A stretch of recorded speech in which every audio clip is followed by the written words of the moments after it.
कल्पना चावला एक ऐसा नाम जो न ही आज तक कोई भूल सका है और न ही कोई भूल पाएगा, क्योंकि कल्पना चावला अंतरिक्ष में जाने वाली पहली भारतीय महिला थी। इन्होंने अपने जीवन में कुल 2 बार स्पेस मिशन की उड़ान भरी। पहली उड़ान तो सफल रही, लेकिन दूसरी बार कोलंबिया स्पेस शटल से लौटते समय कुछ ऐसा हुआ जिसमें स्पेस शटल सवार सभी एस्ट्रोनॉट्स को जान गंवानी पड़ी। लेकिन उस दिन कोलंबिया स्पेस शटल के साथ ऐसा क्या हुआ था? क्या नासा को इस दुर्घटना का अंदेशा हो गया था?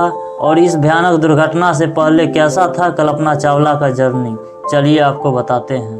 कल्पना चावला का जन्म 17 मार्च 1962 को हरियाणा के करनाल में हुआ था।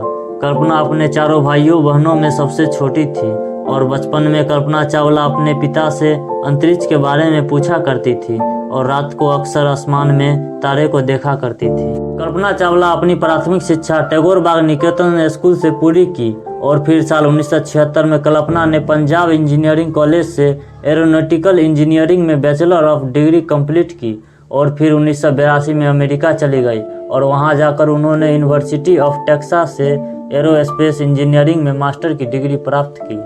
अपने मास्टर डिग्री के दौरान ही उनकी मुलाकात जीन पियर हैरिस से हुई और साल 1983 में उन्होंने हैरिस से शादी कर ली। फिर 1988 में नासा के साथ काम करना शुरू कर दिया और फिर उन्हें अमेरिका का सिटीजनशिप मिली और फिर दिसंबर 1984 में उन्होंने अंतरिक्ष यात्रा के 15वें समूह में शामिल कर लिया गया। कल्पना की काबिलियत को देखते हुए नासा ने साल 1996 में ही अपने पहले स्पेस मिशन के लिए विशेषज्ञ और प्राइमर रोबोटिक आर्म ऑपरेटर के रूप में नियुक्त कर लिया।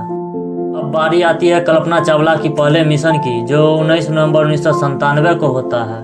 इस मिशन में कल्पना चावला सहित 6 crew member Columbia space shuttle में बैठकर उड़ान भरते हैं। इस मिशन का नाम STS दिया जाता है। इस मिशन के दौरान ये क्रू मेंबर 15 दिन और 16 घंटा बिताने के बाद ये स्पेस शटल से धरती पर सफलतापूर्वक आ जाते हैं। इसके बाद कल्पना चावला अंतरिक्ष में जाने वाली पहली भारतीय महिला बन जाती है। अब समय आता है 2001 का, जब नासा पिछले मिशन की कामयाबी को देखते हुए कल्पना चावला को दूसरे मिशन के लिए सेलेक्ट कर लेता है और इस मिशन का नाम STS 107 रखता है।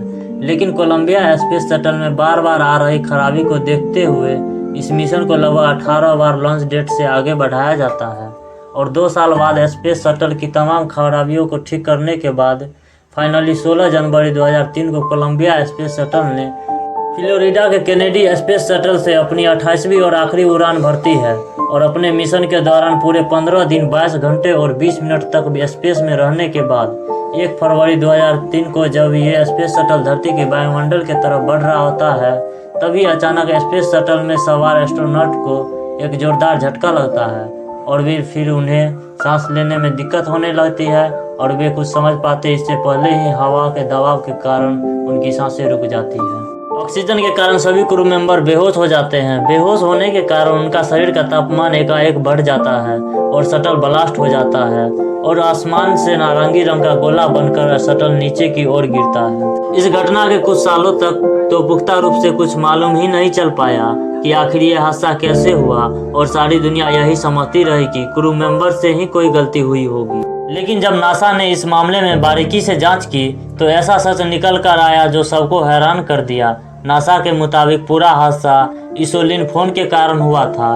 ये इंसुलिन फोन स्पेस शटल का ही एक हिस्सा था।